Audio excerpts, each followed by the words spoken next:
Salut les amis, salut tout le monde et bienvenue une fois de plus sur votre chaîne pour cette nouvelle information, toujours concernant l'assassinat du petit Mathis du côté de Ngoekele à Yaoundé par M. Wafo alias Tonton Blé. De jour en jour, de nouveaux rebondissements surgissent concernant ce drame qui secoue à l'instant le pays tout entier ainsi que le monde, de par la lâcheté et la rareté de ce crime commis par ce dernier à l'encontre, bien sûr, la personne d'un enfant innocent.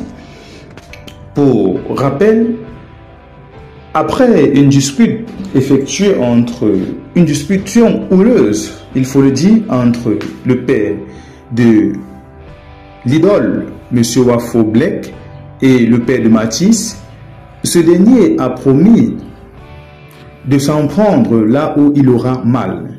Après plusieurs discussions, s'en est suivi le drame qui secoue actuellement la planète tout entière.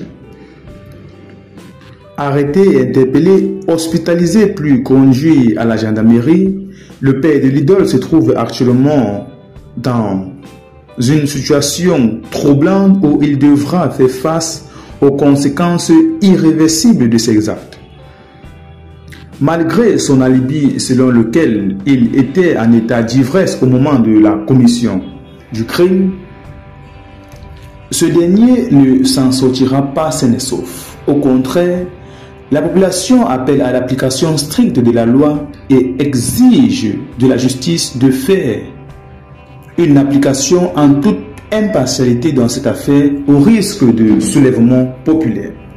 Alors, après cette histoire, après l'assassinat du petit Mathis par le père de l'artiste slameuse camerounaise l'idole, la mère de l'idole, à savoir l'épouse de M. Wafo, sort enfin de son silence et dévoile de grosses vérités jusqu'ici ignorées par l'ensemble de la population camerounaise, par les enquêteurs ainsi que par les membres du gouvernement.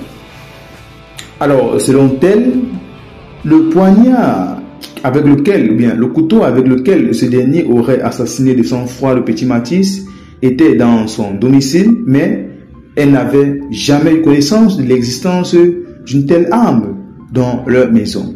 Ce dernier aurait tout simplement caché cela. Selon des sources bien introduites sous couvert d'anonymat, ce dernier aurait caché cette arme qu'il utilisait à sa guise et, qui sait, peut-être avec le même arme qu'il aurait, selon les dits, assassiné il y a de cela 3 semaines également un certain ministre.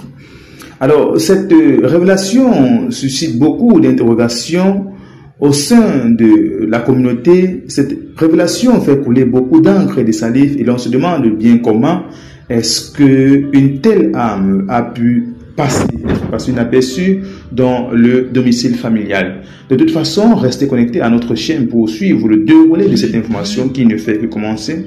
Abonnez-vous à la chaîne et activez également la cloche de notification pour être informé quand nous postons nos prochaines informations.